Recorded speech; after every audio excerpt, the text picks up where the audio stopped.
Hello, lovely friends. Welcome back to Jssmine's kitchen. Imagine putting two of your favorites together. All smiles, right? That is me every time I make this. It is much loved by my family and friends, and I'm so excited to share with you how I make my beans and goat meat jollof rice. I promise you're going to love it. So leave me a like on the page and please subscribe if you already haven't done so. Thank you so much. Let's start by boiling the beans. 1 cup here. My water has already been boiling. So I'm just taking any foreign material that is floating on the top plus any discolored ones, and then I'll just go ahead and boil it. Next, I'll be blending together 1 medium-sized red peppers with 2 tins of tomatoes, and with that I'll add 1 bay leaf, boil it down until we have ourselves a nice tomato paste. I like to leave a small space when I'm covering it so that all the water can evaporate quickly. A quick check on the beans and it is perfect. Not too soft, but it has cooked through perfectly. And here you are, our tomato paste is also ready. So let's go and season our goat meat.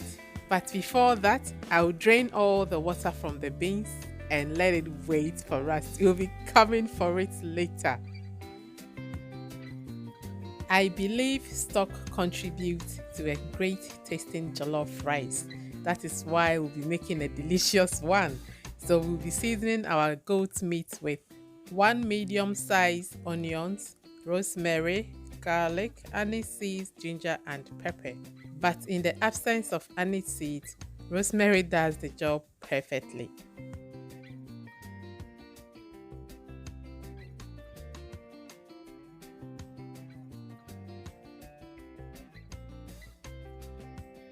I won't be adding too much water to boil the meat because mine doesn't have the skin on.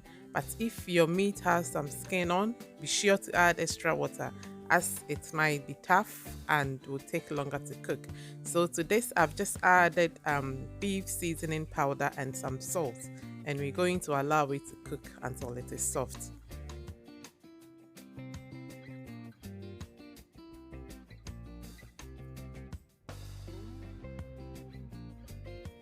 Whilst this is boiling, I'll just go ahead and blend 1 onion with Scotch bonnet for the stew. That's done. So let's go and check our meat and see how it is doing. It is okay. Still hasn't done completely, but I like my stock to be thick and concentrated, so I'll leave it on to cook for a bit until I get that consistency. And good thing is it is oil free because I trimmed off most of the fat before we started cooking this. Hey, Papa, this will add so much flavor to the jollof rice. I'm so excited. Let's do this. Now the fun part. Oil is in the pan and I'm going to go ahead and fry the meat until it is nice and brown. Then we will take it off the oil and proceed with the rest.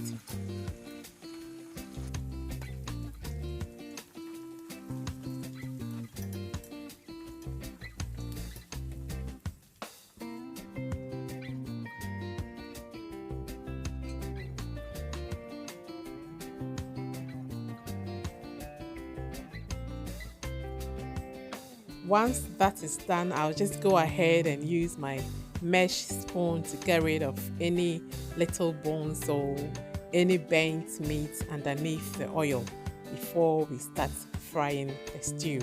So first to go in are the onions and the peppers. I'm just giving it a good mix so that it can cook up quickly and evenly. It's been on the fire for about 5 minutes now and it's looking good. Most of the water is gone, so it is a good time to add our tomato puree.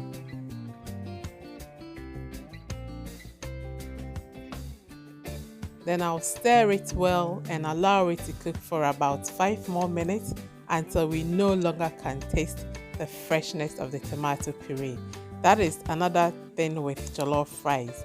You want to make sure the stew has really simmered down completely.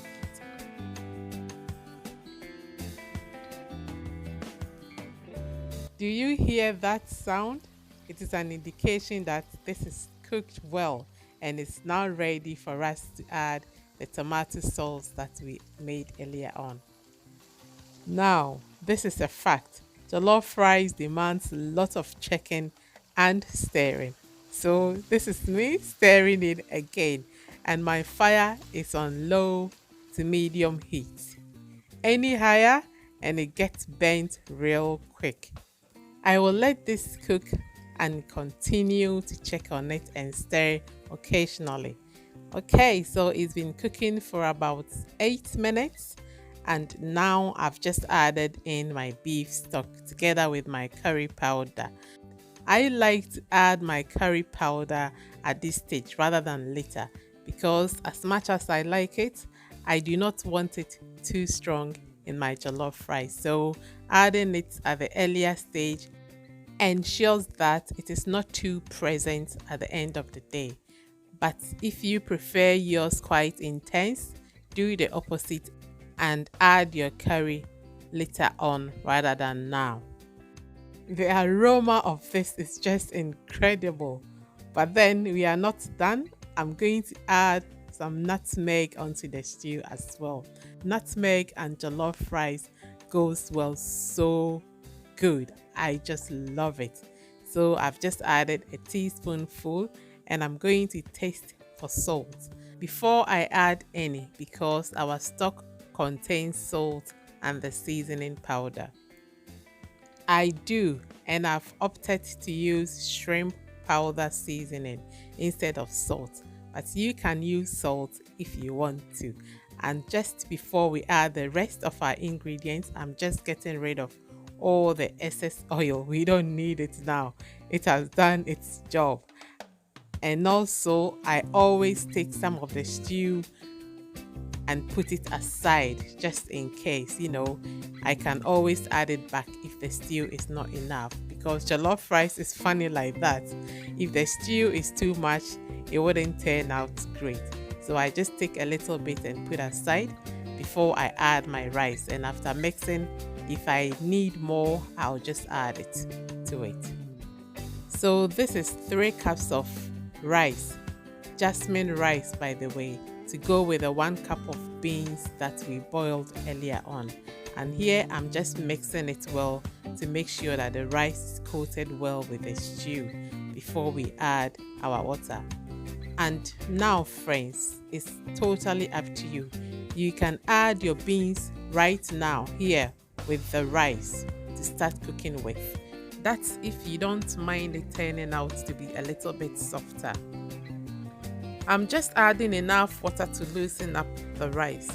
Again, we can always come back later to sprinkle some more if we need to, but it is best to add little rather than to add a lot of water to begin with.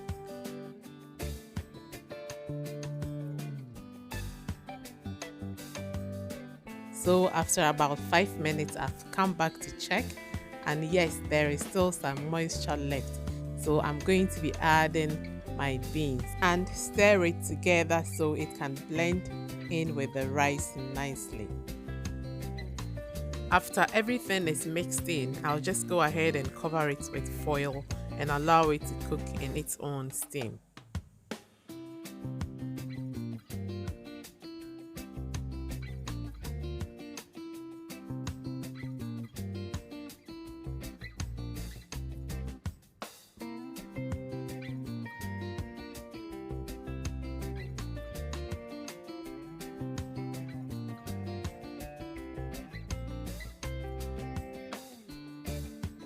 I'm stirring in such a way that the top goes to the bottom and the bottom comes on top so that it can cook evenly. We need to give it that kind of attention, tender love and care. Jollof rice, it needs all the stirring, the checking, because if we don't, it's just going to burn out and our hard work will be in vain.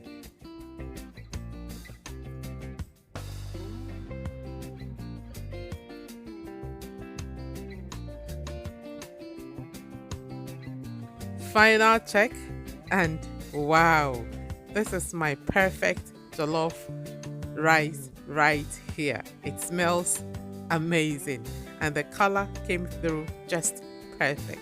You know, sometimes I just feel sorry for my neighbors. Okay, so friends, this is our beans jollof rice with the goat meat ready to be served. The kids are excited, I am excited, and I can't wait to enjoy this.